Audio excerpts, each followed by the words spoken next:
Today I want to talk to you about God's throne in heaven. I'm going to read you from Isaiah chapter 6, verse 1, where we read this. In the year that King Uzziah died, I saw the Lord sitting on a throne, high and lifted up, and the train of his robe filled the temple. King Uzziah of Judah had a long and distinguished reign. You can read about it in 2 Chronicles 26 and 2 Kings chapter 15. Uzziah is called Azariah in 2 Kings 15. Uzziah reigned 52 years. Overall, he was a good king. And 2 Kings chapter 15 says that he did what was right in the sight of the Lord according to all his father Amaziah had done. 2 Chronicles chapter 28 says that he sought God in the days of Zechariah, who had understanding in the visions of God, and as long as he sought the Lord, God made him prosper. Uzziah also led Israel in military victories over the Philistines and other neighboring nations, and he was a strong king. Uzziah was an energetic builder, planner, and general. 2 Chronicles chapter 26 says that his fame spread as far as the entrance of Egypt, for he strengthened himself exceedingly. Yet, Uzziah's life ended tragically.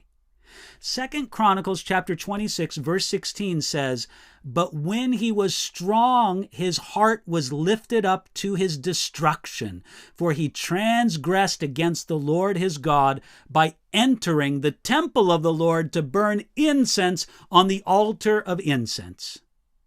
In response, God struck Uzziah with leprosy, and he was an isolated leper until his death.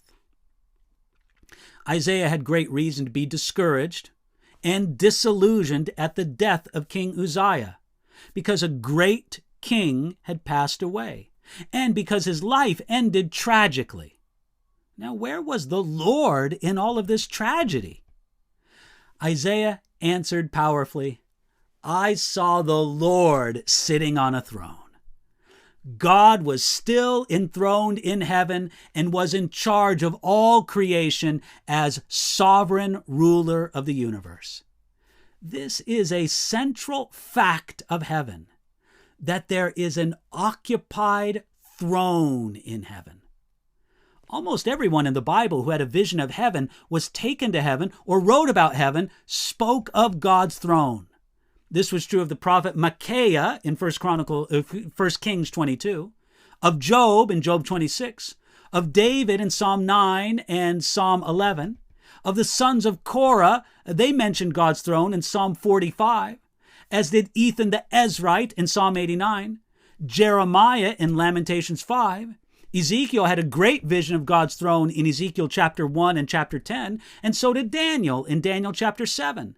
Especially, the Apostle John saw God's throne in Revelation chapter 4.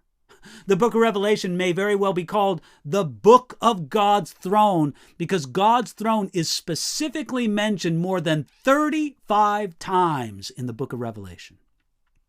You could say that the main idea of atheism or materialism is that they believe that there is no throne in the universe. There's no seat of authority or power that the universe must answer to.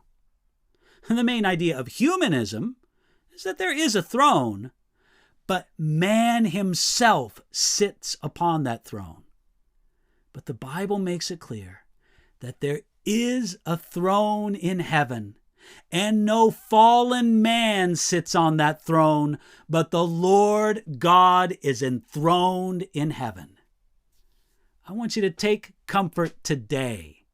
God is still on his throne.